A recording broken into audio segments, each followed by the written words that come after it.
Okay. Good morning आप सभी को। और आपका स्वागत है हमारे आज के इस सत्संग में।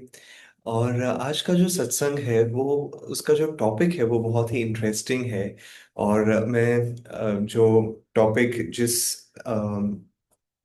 सीक्रेट जो हम कहते हैं स्वामी जी ने, मैंने कई बार कहा है लेकिन जो लोग शायद पहली बार सुन रहे हैं, स्वामी जी ने कई सारी किताबें लिखी थी। स्वामी क्रियानंदा जी, उन्होंने 150 किताबें लिखी थी और उसमें उन्होंने कुछ छोटी किताबें लिखी थी जिनका थीम था सीक्रेट्स, या उन्होंने कहा था secrets of meditation, secrets of success, secrets of emotional radiant health and healing, secrets of winning people के, जैसे ध्यान के क्या रहस्य हैं, सफलता के क्या रहस्य हैं, पुरुषों के लिए क्या रहस्य है सफल रहने के लिए, महिलाओं के लिए क्या रहस्य है। तो एनीवेज आज का जो ये रहस्य जो आप कह सकते हैं, और उनने हर बुक में हर एक दिन के लिए एक कोट लिखा था। और आज का जो टॉपिक है वो सफलता के एक रहस्य पे है। और मैं स्वामी जी के जो शब्द, जो अनुवाद है हिंदी में, वो पहले पढ़ना चाहता हूँ और फिर हम उसके बारे में थोड़ा डिस्कस करेंगे। और अंत में मैं कुछ समय छोड़ना चाहूंगा अगर आपके मन में कोई प्रश्न हो, या अगर आप किसी चीज़ पे ज़्यादा डिस्कशन करवाना चाहेंगे, तो आप उस टॉपिक को सजेस्ट कर सकते हैं, उस इस टॉपिक के रिलेटेड उस प्रश्न को पूछ सकते हैं और हम आगे बढ़ सकते हैं। सो एनीवेज स्वामी जी लिखते हैं, सफलता के रहस्य है परिणामों से लगाव न रखना, वर्तमान में अपना सर्वश्रेष्ठ देना और परिणामों को स्वयं पर छोड़ देना। Very interesting. मैं इसे वापस पढ़ने वाला हूँ और फिर मैं इसे इंग्लिश में भी पढ़ूंगा, जिसमें जिसे स्वामी जी ने ओरिजिनली लिखा था, जिस लैंग्वेज में। कि स्वामी जी लिखते हैं, सफलता के रहस्य हैं परिणामों से लगाव न रखना, वर्तमान में अपना सर्वश्रेष्ठ देना और परिणामों को स्वयं पर छोड़ देना। और इंग्लिश में, the secret of success is non attachment to results, doing your best at the moment and letting the results take care of themselves. और अगर हम इस एडवाइस को एक दुनियादारी के रहस्य से देखें, दुनिया के रहस्य, दुनिया के रहस्य उसके नजरिए से देखें, तो ये सबसे इम्प्रैक्टिकल एडवाइस लगती है। कि क्या क्या मतलब हुआ परिणामों पे ध्यान न दे, कि रिजल्ट्स पे ध्यान मत दो। अरे रिजल्ट्स के लिए ही तो सब कुछ करते हैं। लेकिन यहाँ जो स्वामी जी कह रहे हैं वो एक बहुत बहुत बहुत इम्पॉर्टेंट टॉपिक है। और इनफैक्ट योगानंदा जी ने कहा था, हमारे दैनिक जीवन में हमारे जो आकांक्षाएं हैं वो सब तो फिर भी ठीक है। उन्होंने तो ये भी कहा था कि हमारी जो ध्यान साधना है, जो हम ध्यान करते हैं, उसमें भी हमें ध्यान साधना को निष्काम कर्म के रूप में करना चाहिए। कि क्या रिजल्ट मिल रहा है, क्या अनुभव मिल रहा है, क्या मुझे मिल रहा है, उसके बारे में भी हमें बहुत ज्यादा सोचना नहीं चाहिए। हमें ध्यान साधना भी जो हम करते हैं, जो भक्ति हम करते हैं, जो सेवा हम करते हैं, जो दिन में हम कार्य करते हैं, उन सारी चीजों को भी हम निष्काम कर्म के रूप में हमें करना चाहिए। लेकिन फिर प्रश्न उठता है कि सबसे पहले क्यों मैं ध्यान कर रहा हूँ इसीलिए कर रहा हूँ ना। जैसे आज हम क्लास के लिए आए और हम बैठे, या मैं आया और मैंने आज ये भजन प्ले किया था। क्यों किया? क्योंकि मुझे अच्छा लगता है। हमने वो 2-3 मिनट का ध्यान क्यों किया? क्योंकि हमें अच्छा लगता है। तो अब परिणाम पे ध्यान न दे, इसका मतलब क्या हुआ? वेल, इसका मतलब ये हुआ कि कई बार आपने अपने जीवन में देखा होगा, मैंने जरूर अपने जीवन में देखा है, कि हम रिजल्ट्स को लेके इतना अटैच हो जाते हैं कि हम अपने कार्य पे ध्यान ही नहीं दे पाते हैं। अरे ये हो गया तो क्या, वो हो गया तो क्या, अगर ऐसे नहीं हुआ तो क्या, वैसे नहीं हुआ तो क्या, अगर ऐसा हो जाएगा तो वैसा और फिर गाड़ी चलती रहती है, चलती रहती है। और फिर क्या होता है, हम भविष्य में इतना चले जाते हैं कि अब पे ध्यान बिल्कुल चला गया है। इस क्षण पे ध्यान है ही नहीं। और इसीलिए ये बहुत इंपॉर्टेंट है कि हम अपनी पूरी इच्छा शक्ति दें। और कई बार शुरू शुरू में जब हम आध्यात्मिक मार्ग में आते हैं, कुछ लोगों के मन में, मेरे मन में जरूर ये गलत विचार था कि अच्छा ठीक है, परिणामों पे ध्यान नहीं देना है, इसका मतलब मुझे ऊर्जा डालने की जरूरत ही नहीं है, इसका मतलब मुझे इच्छा शक्ति का प्रयोग करने की जरूरत ही नहीं है। लेकिन अगर हम सच में अपने, हमारे इस गुरु परंपरा में सबके जीवन को देखें, और अगर हम स्वामी क्रियानंदा जी के जीवन को देखें, तो हमें बहुत जल्द पता चल जाएगा कि ऐसा नहीं है कि उन्होंने अपने जीवन में इच्छा शक्ति का प्रयोग नहीं किया। इनफैक्ट स्वामी क्रियानंदा जी को योगानंदा जी ने कहा था कि आपके जीवन का उद्देश्य होगा लेक्चरिंग, राइटिंग और एडिटिंग, कि इन शिक्षाओं को लेक्चर के माध्यम से शेयर करो, लिखो किताबें, जिसके लिए उन्होंने 150 किताबें लिखी थी, और एडिट करो। और एडिट करना मतलब योगानंदा जी ने कई सारी किताबें लिखी थी, लेकिन योगानंदा जी के पास समय नहीं था हर समय एडिट करने का, और के वाक्यों को सही सीक्वेंस में लेके आने का, शब्दों को सरल तरीके से दिखाने का। और इसीलिए स्वामी क्रियानंदा जी को उन्होंने कहा था एडिट करने के लिए। और फिर स्वामी जी कई बार एक किताब को लेते थे, अपनी किताब को, और 50 बार से ज्यादा उस किताब को एडिट करते थे, ताकि हम लोग जो उनकी किताब को पढ़ें, योगानंदा जी की शिक्षाओं को ग्रहण करें, उसे बड़ी ही सरलता से ग्रहण कर सके।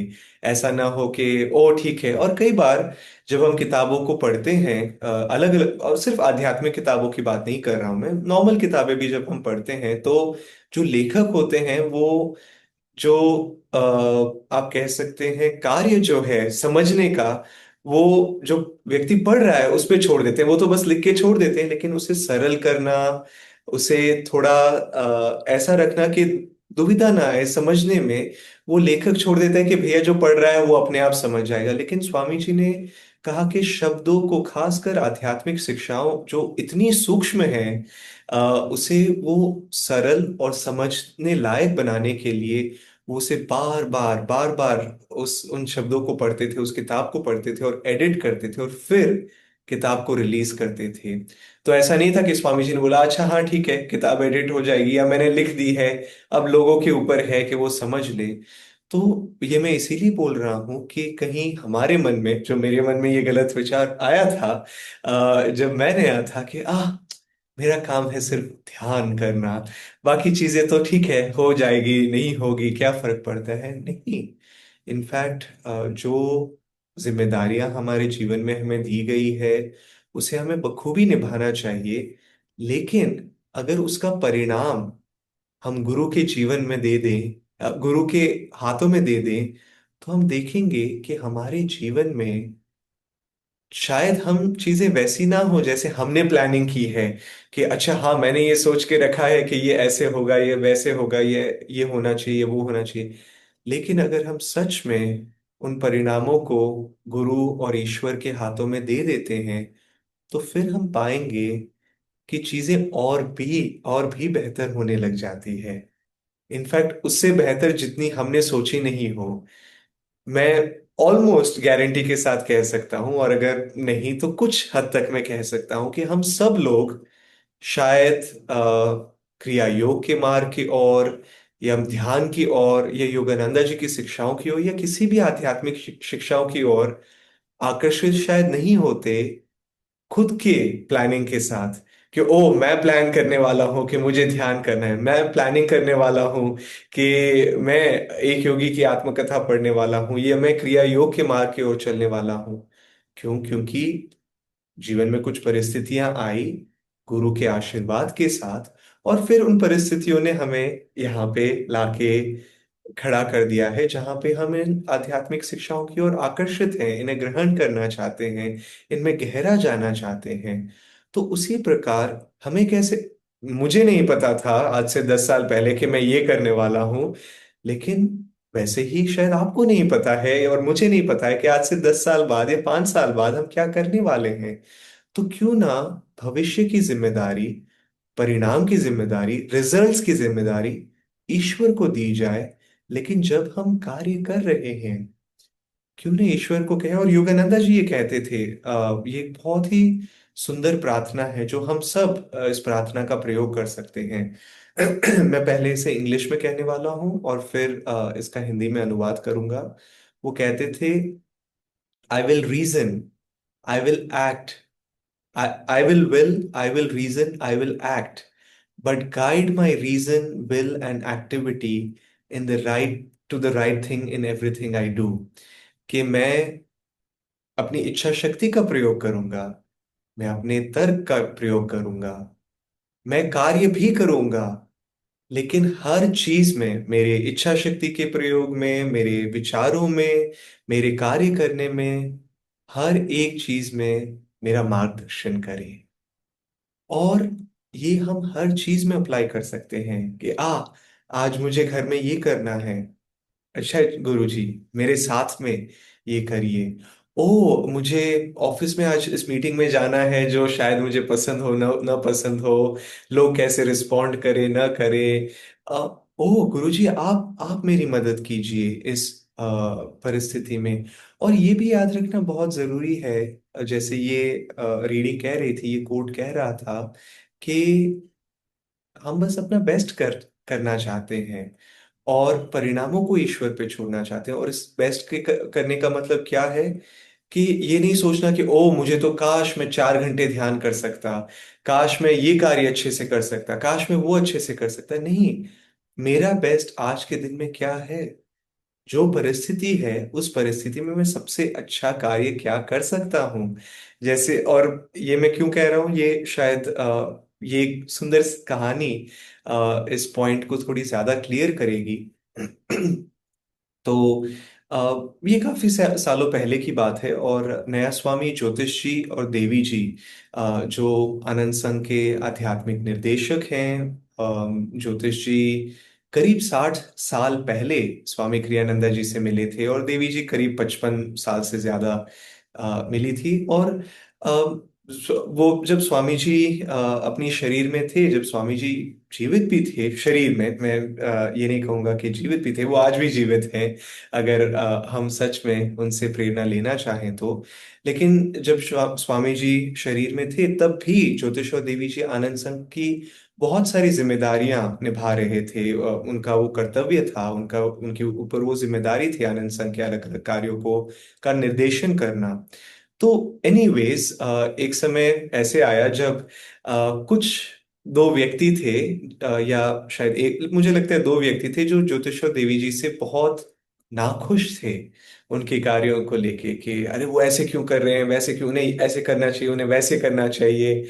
और उन्होंने ज्योतिषवर देवी जी को लिखा कि आप ये गलत कर रहे हो, आपको ऐसे करना चाहिए, आपको वैसे करना चाहिए, ऐसे वैसे। और अ, वो थोड़ा हताश हो गए कि अरे ये क्या हो रहा है, क्या हम गलत कर रहे हैं, क्या हमें पता नहीं है क्या क्या चल रहा है यहाँ पे। और जैसे उनको ये ईमेल मिला, और ईमेल पढ़ने के बाद में उन्हें एक्चुअली बहुत जल्द एक मीटिंग के लिए जाना था स्वामी जी के साथ में। लेकिन क्योंकि ये मीटिंग कई लोगों के साथ में थी तो वो कुछ कहना नहीं चाहते थे स्वामी जी को इस चीज के बारे में। लेकिन स्वामी जी ने जैसे ही ज्योतिष और देवी जी को देखा, उन्होंने बोला मैं तुमसे बात कर आप दोनों से बात करना चाहता हूँ। और उन्होंने बस एक क्षण के लिए उन्हें किनारे लेके गए, उनसे पूछा क्या हुआ। और उन लोग, ओ स्वामी जी हमें ये ईमेल मिला है, और वो कह रहे थे कि ये वो क्या हम ठीक नहीं कर रहे हैं, क्या हम सही तरीके से कार्य नहीं कर रहे हैं। और स्वामी जी का उत्तर बहुत ही सुंदर था। उन्होंने कहा, you are doing the best you can, कि आप अपना सर्वश्रेष्ठ कर रहे हैं, जो आप कर सकते हैं आप अपना सर्वश्रेष्ठ कर रहे हैं। तो उन्होंने बोला, ओ अच्छा, ठीक है।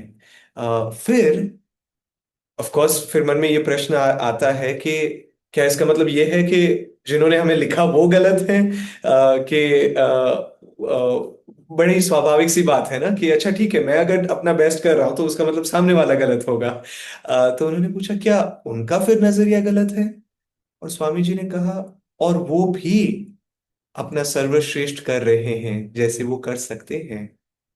और फिर स्वामी जी ने जोड़ा, उन्होंने ज्योतिषवर देवी जी ने कुछ पूछा नहीं, और स्वामी जी ने जोड़ा अपने कुछ ये शब्द जोड़े, उन्होंने कहा और मैं जो अपना सर्वश्रेष्ठ है वो कर रहा हूँ जितना मैं कर सकता हूँ। और वो जो इतनी टेंस सिचुएशन थी, वो वहां पे बिल्कुल रिलैक्स हो गई कि मैं अपना बेस्ट कर रहा हूँ, वो अपना बेस्ट कर रहे हैं, वो अपना बेस्ट कर रहे हैं। तो ऑफ कोर्स अब हमारे ऊपर जिम्मेदारी नहीं है कि दूसरे लोग कैसे व्यवहार अपना कर रहे हैं, लेकिन हमारे ऊपर खुद पे जिम्मेदारी बनती है कि हम क्या कर रहे हैं। और इसीलिए ज्यादा भविष्य में ना जाना, और उसी प्रकार ज्यादा जो हो चुका है उसमें भी ना जाना। क्यों नहीं? क्योंकि हमारी जो ऊर्जा है करने की, जो इच्छा शक्ति है, वो कई बार चली जाती है जब हम बहुत ज्यादा अटैच हो जाते हैं परिणामों से, या बहुत ज्यादा अटैच हो जाते हैं जो हो चुका है उस चीज को लेके कि काश मैंने ये किया होता या काश ये हो सके। और उससे क्या होता है, हमारी जो ऊर्जा है, वो इच्छा शक्ति है, वो वर्तमान में नहीं रहती है। और इसीलिए स्वामी जी कहते हैं, और मैं इसके साथ अपनी शेयरिंग अंत करना चाहूंगा, और मैं आपके क्वेश्चंस सुनना चाहूंगा। लेकिन इसीलिए स्वामी जी कहते हैं कि सफलता के रहस्य है परिणामों से लगाव न रखना, जिसके बारे में हम बात कर चुके हैं। लेकिन वो कहते हैं वर्तमान में अपना सर्वश्रेष्ठ देना। वर्तमान में मतलब इस क्षण, इस समय, अभी क्या हो रहा है, इस पल क्या हो रहा है, ईश्वर मुझसे अब क्या चाहते हैं। और ऐसा नहीं है कि ओ मुझे कुछ पता होना चाहिए कि मुझे ये करना है, वो करना है, ये बड़ी बात, वो बड़ी बात नहीं। मेरे सामने क्या रखा गया है, ईश्वर ने मेरे सामने क्या रखा है वर्तमान में, जिसमें मुझे क्या करना है, क्या इच्छा शक्ति डालनी है। और एनीवेज मैं इन शब्दों को वापस दोहराता हूँ, वर्तमान में अपना सर्वश्रेष्ठ देना और परिणामों को स्वयं पर छोड़ देना। तो एनीवेज इस हफ्ते जैसे हम आगे बढ़ते हैं, मन में इन एक दो विचारों को, जो भी चीज आपको लगी कि हाँ ये मेरे लिए इम्पोर्टेंट है, मुझे इससे शायद मदद मिले, उसको अप्लाई करने की कोशिश कीजिए अपनी साधना में, अपने रिश्तों में, अपनी दिनचर्या में, अपने ऑफिस के कार्य में, अपने विचारों में भी, और इनफैक्ट सबसे ज्यादा अनिवार्य आपके विचारों में। और फिर आप देखेंगे कि जब हम नॉन अटैच हो जाते हैं, जब हम हल्का सा एक डिस्टेंस क्रिएट कर देते हैं, तो फिर ईश्वर कहते हैं अच्छा चलो ठीक है, अब मैं जिम्मेदारी लेता हूँ इस परिस्थिति की। ओके। बहुत कुछ कहा जा सकता है, लेकिन मैं यहाँ पे रुकना चाहूंगा। और अगर हमारे पास 5 से 7 मिनट है, अगर किसी के मन में कोई प्रश्न है, तो आप अपने आप को अनम्यूट कर सकते हैं और अपना प्रश्न पूछ सकते हैं। और ये मत सोचिए कि अरे ये सिर्फ मेरा प्रश्न है, शायद जो आपका प्रश्न है वो कई और लोगों के मन में भी चल रहा है। तो बिल्कुल भी किसी रूप से हिचकिचाइए मत अपने आप को अनम्यूट करके प्रश्न पूछने में या चैट में लिखने के लिए। और इन सत्संग का उद्देश्य है कि हम थोड़ा इंटरेक्ट कर सके एक दूसरे के साथ। Okay, any questions? या बहुत जय श्री ओके। कृष्ण। नमस्ते प्रीति नमस्ते, जय गुरुदेव। जी। अ, आज का जो प्रसंग था, मेरा प्रश्न अपने बेटे को लेके है। वो ना बहुत अच्छा बच्चा है, और गुरु से परिचय भी कराया है मैंने उसका। पर ना वो थोड़ा सा निराश सा रहता है। वो मतलब बहुत खुश नहीं रह पाता है। और जैसा हम्म। भी आपने बताया कि बहुत पीछे की बातों को सोचता है कि अगर मैंने ऐसा किया होता, या हम्म। पीछे के परिणामों को सोचता रहता है। तो मैं सच में उसको लेके एक दिनों से परेशान हूँ, और मैंने कुछ वीडियोस आपके शेयर किए उसको, जैसे खुश रहने के रहस्य और सफलता के रहस्य, और उसको कहा कि इसको तुम देखो, और आज का लिंक भी शेयर किया कि ये तुम्हारे लिए जरूरी है, इसको देखो। पर मैं उसे कैसे गाइड करूं? अभी तो मैंने उसे ऑटोबायोग्राफी ऑफ योगी कहा है कि तुम इसको पढ़ो और रोज पढ़ो, ओके। तुम्हारा टाइम निकाल के। तो मैं उसको मतलब कैसे समझाऊं कि ये चीजें इतनी गंभीर नहीं है जितना वो परेशान होता है इसको लेके। Right, right. Okay, good question, thank you Preeti. And I think ये आज के दिन में किसकी समस्या नहीं है, क्योंकि हर चीज इतनी गंभीर लगती है जो है। लेकिन इतनी भी नहीं कि हम आगे ना बढ़ सके, एक कदम के आगे दूसरा कदम नहीं रख सके। और कुछ विचार मेरे मन में आ रहे हैं जो मैं जनरली शेयर करना चाहता हूँ, और आप डिसाइड कर सकते हैं। और ये सिर्फ प्रीति के लिए नहीं है, हम सब के लिए है, क्योंकि कई बार लाइफ में सिचुएशंस आती हैं जहाँ मैं क्या करूं, स्पेशली इस सिचुएशन में। सबसे पहली बात, स्वामी क्रियानंदा जी से एक बार पूछा गया था कि ओ स्वामी जी, आपने आनंदा की स्थापना की है, और आपने आनंदा शुरू किया, आनंदा का उद्देश्य क्या है? और स्वामी जी से पूछा गया था, ऑफ कोर्स इंग्लिश में, what is the purpose of Ananda? और स्वामी जी ने कहा था, ओ, टू हैव फन, कि आनंद लेना। आनंद संघ का उद्देश्य है आनंद लेना। तो कई बार क्योंकि आध्यात्मिक मार्ग या जीवन इतना वन पॉइंटेड है, इतना फोकस्ड है, कि चीजें काफी इंटेंस हो जाती है, कि चीजें काफी गंभीर हो जाती है। वो आनंद की जो हम बात कर रहे हैं वो हम महसूस नहीं कर पाते हैं।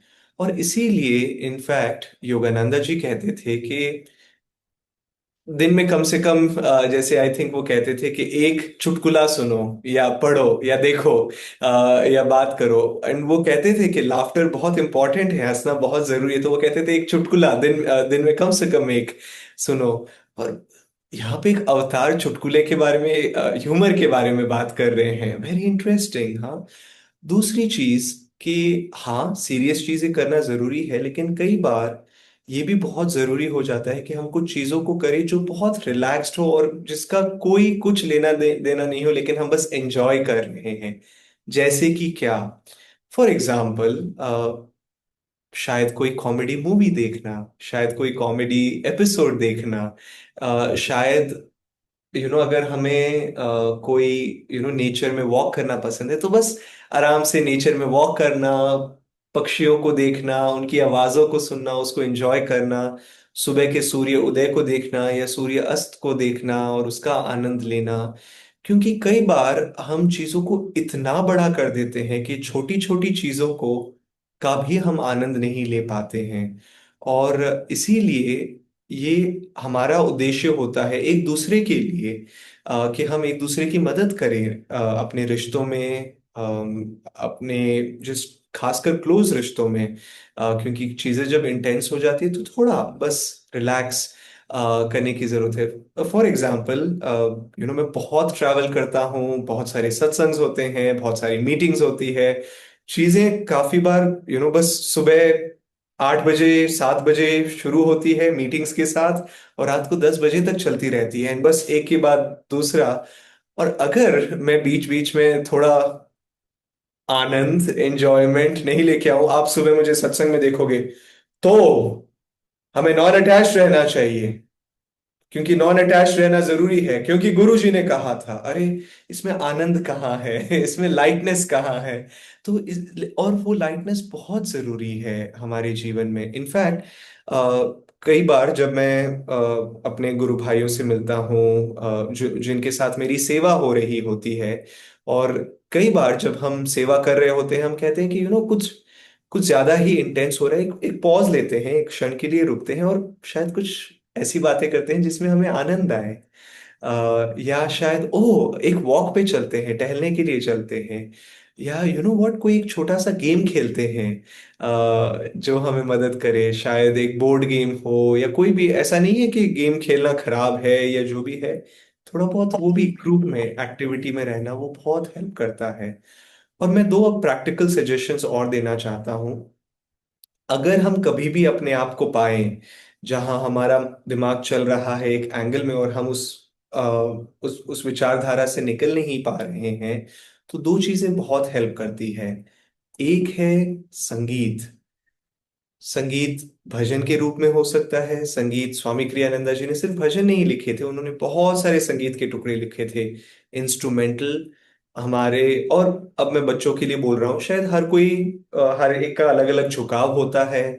तो शायद किसी को सितार सुनना पसंद हो, किसी को बांसुरी सुनना पसंद हो, किसी को सितार सीखना पसंद हो। मैं खुद ऐसा नहीं कि मेरे पास बहुत सारा समय है, लेकिन जस्ट जीवन को रिलैक्स रखने के लिए, टाइम टू टाइम पर्सपेक्टिव देने के लिए, मैं कम से कम हफ्ते में एक बार एक वायलिन की क्लास लेने की कोशिश करता हूँ, ताकि थोड़ा आनंद रहे उस चीज में, क्योंकि मुझे भी संगीत बहुत पसंद है।